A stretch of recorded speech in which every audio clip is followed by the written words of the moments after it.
আলাইকুম রহমতুল্লাহ।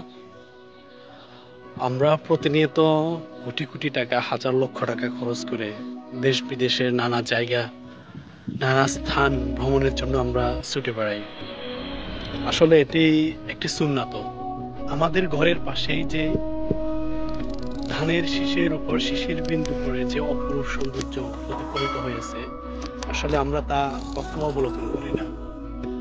আমাদের বাড়ির আঙ্গিনায়, আমাদের এলাকায়, আমাদের গ্রামাঞ্চলে প্রকৃতির যে অপার সৌন্দর্যের যে সম্ভার যে ফুটে থাকে, আমরা আসলে তা হৃদয় থেকে দেখি না।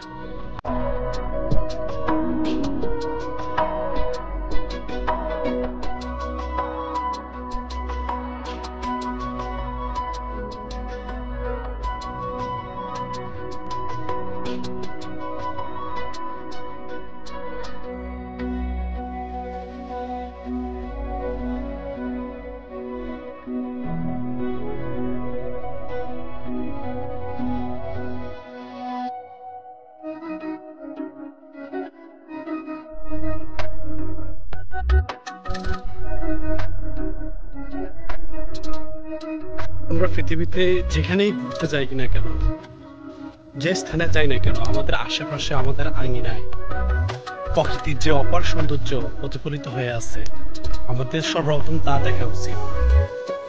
প্রকৃতির সাথে গভীর সম্পর্কে আবদ্ধ হওয়া আমাদের উচিত।